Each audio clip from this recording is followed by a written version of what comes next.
Hello student. तो आज अपन लाए हैं आपको क्लास 9th का गुरुत्व आकर्षण बल का आपको जो है चैप्टर 4 है ये हमारे पास, और इसका आपको लघु उत्तरीय प्रश्न है। अति लघु देख चुके हैं, ठीक। बाकी पिछले जो भी चैप्टर है सभी का आपको लघु या फिर अति लघु दीर्घ सभी देख चुके हैं, मतलब आपको वीडियो बन चुकी है। अगर आप नहीं देखे हैं तो जाकर देख ले। सभी का आपको लिंक जो है आपको डिस्क्रिप्शन में दे दिया जाएगा, वहां से आप काफी आसानी से देख सकते हैं। आइए, तो इसमें हमारे पास बहुत सारा क्वेश्चन है। बहुत सारे क्वेश्चन में आपको जो है इनमें सभी का आंसर भी लगभग दिया हुआ है। जिसका नहीं दिया है उसका अपन क्या करेंगे, यहाँ पर आपको आंसर देंगे। देखिए, सबसे पहला नंबर क्वेश्चन हमारे पास कहता है बच्चा यहाँ पर कि गुरुत्व आकर्षण का सर्वात्रिक नियम को लिखे।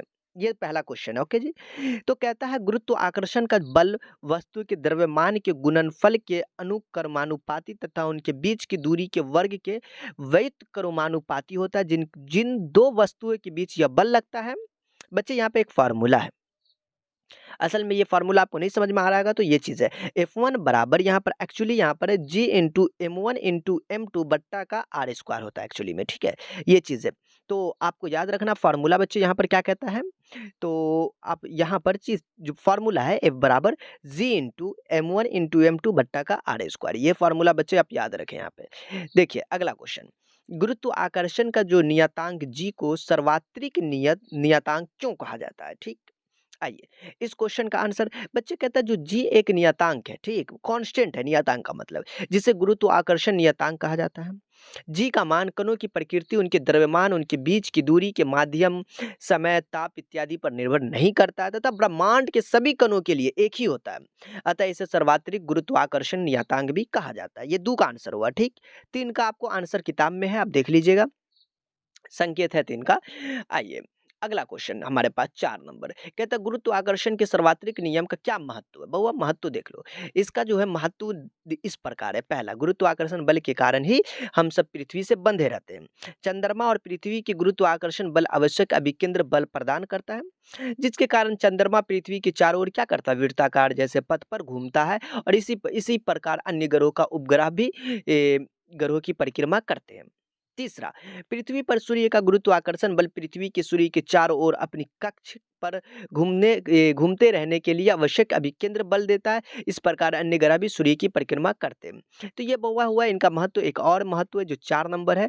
देखिए 5-6 जो है इनका आंसर दे चुका है बुक में, ठीक। तो आप एक मर्तबा देख लीजिएगा, उसमें संकेत है। 7 का नहीं दिया हुआ, मैं इनका सॉल्यूशन बता दूं। किसी वस्तु के द्रव्यमान तथा भार में क्या अंतर है। बच्चा इनका अंतर के लिए मैंने देखिए 2 चीज बनाया, इधर आपको द्रव्यमान और इधर भार। पहला अंतर, द्रव्यमान में क्या होता है, वस्तु जो होता है द्रव्यमान वस्तु में द्रव्य की पदार्थ होती है, जबकि भार में पृथ्वी द्वारा वस्तु पर पृथ्वी के केंद्र की ओर लगे गुरुत्व बल के बराबर होता है। भार बराबर द्रव्यमान की गुने का गुरुत्व त्वरण, ये चीज हुआ पहला। दूसरा में कहता है बच्चे द्रव्यमान में केवल परिमाण होता है, जबकि इसमें जो होता है परिमाण दिशा दोनों होता है। द्रव्यमान को दंड तूल द्वारा मापा जाता है, जबकि भार कमानीदार तूला द्वारा मापा जाता है। ये हो गया इनका आपको सॉल्यूशन। देखिए 8 9 10 का संकेत दिया हुआ है, ठीक है। 11 का भी संकेत है, देख लीजिएगा बुक में है। चलिए 12 नंबर क्वेश्चन कहते हैं बच्चे उत्प्लावकता से आप क्या समझते हैं। देखिए बच्चे ये थोड़ा सा बड़ा क्वेश्चन है, आंसर इसका फिर भी दिक्कत ना ले। कहता द्रव में रखी हुई किसी वस्तु के ऊपर की ओर द्रव के बल लगने की जो प्रवृत्ति को उत्प्लावकता कहते हैं, ठीक। तो यहाँ तक आपका हो गया उत्प्लावकता से आप क्या समझते हैं। अगर यहाँ तक भी लिखे तो चलेगा।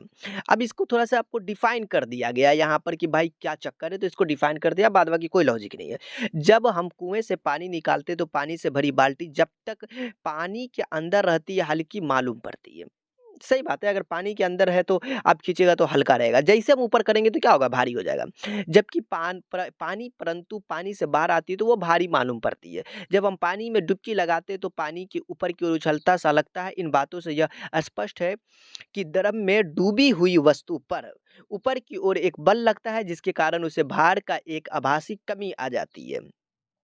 इस ऊपरमुखी बल को उसी वस्तु पर द्रव की उत्प्लावकता कहते हैं, ये चीज है। आइए 13 नंबर क्वेश्चन बड़ा प्यारा सा चीज है बच्चे। कहता आर्किमिडीज का सिद्धांत क्या है। कहता जब कोई वस्तु किसी द्रव या गैस में पूर्णतः या असंतः डुबाई जाती है तो उसके भार में आभासी कमी आ जाती है, तो वस्तु के डूबे हुए भाग द्वारा हटाए गए द्रव या गैस भार के बराबर होता है। ये इनका सिद्धांत हुआ।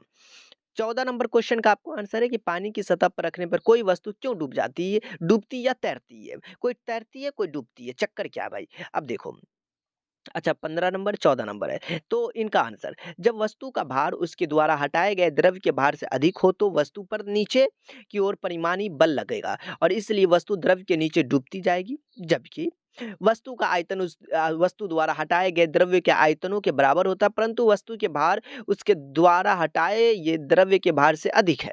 कहता है जब वस्तु का भार वस्तु को द्वारा हटाए गए द्रव्य के भार के बराबर हो तो वस्तु पर परिणामी बल शून्य होगा और इसलिए वस्तु द्रव में पूरी डूबी हुई पलवन करती रहेगी अर्थात तैरती रहेगी। तो ये क्वेश्चन का आपका आंसर हुआ। ये हमारे पास देखिए आगे क्वेश्चन 14 है। भाई 14 से आगे आपने क्यों नहीं आंसर लिखा? बाकी जितने भी है 15, 16, 17, 18 सभी का आंसर आपकी किताब में है, संकेत में है, तो आप देख लीजिएगा, ठीक है? तो चलिए बच्चों, आज के लिए इतना ही, लघु उत्तरीय प्रश्न तक ही रहने देंगे, फिर मिलेंगे हम लोग नेक्स्ट क्लास में।